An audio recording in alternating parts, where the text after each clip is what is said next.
We'll transition to an exclusive interview with Professor Kenneth Ngure, who's an associate professor of global health at the Jomo Kenyatta University of Agriculture and Technology. He's also a member of the governing council of the International AIDS Society, which is basically the world's largest, organization of HIV professionals. And you're going to be participating in the upcoming ICASA. You're so very welcome to News Bulletin.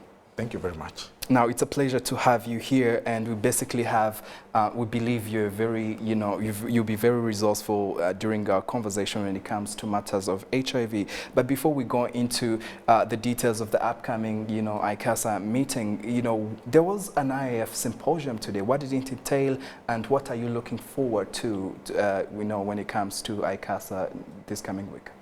Thank you very much, and good evening, everyone. Right. So I want to say that today we had a symposium that was organized by the International AIDS Society that invited 150 delegates from East Africa. Right. These delegates included scientists, civil society, people living with HIV/AIDS, and thankfully more than 2/3 were young people.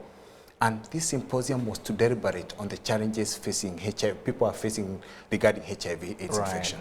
Right. Now, when you talk about HIV infection, there's a lot of anticipation to this ICASA conference that is taking place next week. Yes. Now, it's already started anyway, but what are some of the things that will be, deliberated on during the whole conference?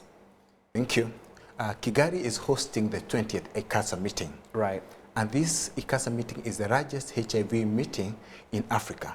Right. So usually has about... Also here, it's one of the biggest globally. Yes. Right. Hosting 5,000 delegates. So Kigali will be quite a busy town. Right. And we are hosting it at a very important point because currently the people who are on treatment, we have about 21 million people on treatment worldwide. Right. This was not the situation 10 years ago. Right. And we are also expecting cutting-edge science to be presented in this conference. This cutting-edge science include developments in HIV treatment and prevention. Right. We are now thinking of injectable treatment and injectable prevention technologies. We are going to have presentations on development in vaccine technology, right. What's happening. And thankfully, most of these trials are happening in sub-Saharan Africa. So there'll be a lot of good science, so be on the lookout for it. Yeah, and I don't know if that point came out really well. So yes. There's basically going to be injectables, yes. And I would say basically methods and ways that AIDS could be cured, if I'm correct. The science of cure is still ongoing.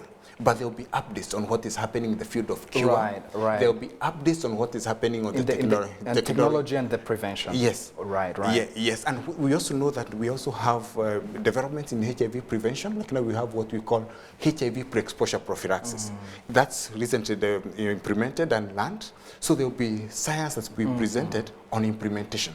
What is happening, for example, in different parts of the world. Right. Remember, among these 5,000 delegates, there will be African delegates, people from the world, other places of the world, UN agencies like WHO and UNAIDS. Right, right. Interesting. This is a big meeting. Now, talking about the region, how do you think the region, the East African region, is tackling the issue of HIV/AIDS, especially among the youth?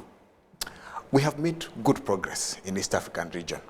We have seen declines in HIV across populations. The only challenge we are facing is among young women, where we are seeing that the incidence, the new cases of HIV, are not going down at a similar pace with other population. Right. However, we have made some good strides in the issues of sexual reproductive health for young women. We also need to have strong conversations for key populations, people at increased risk of HIV, such as sex workers and men who have sex with men. So we need to continue having these conversations because these populations are at increased risk. Right, right. Yes. Yeah. Interesting. Yeah. Now, one would ask, why did you choose Kigali, Rwanda, as the hub of this great conference? I think the Rwandan people in Kigali, the capital city, should be very proud because Rwanda has a model, and a model for other countries in Africa and other regions of the world to copy. Right. Because most of the people who have HIV are currently on treatment, yeah, and not only on treatment, they are adhering to treatment, so they have suppressed their viruses. Right. So, which is a very good model, not only for sub-Saharan Africa, but for the rest of the world. Right. Yeah. Thank you, Professor Kenneth, for giving us time and giving us insight on what's happening next week with ICASA.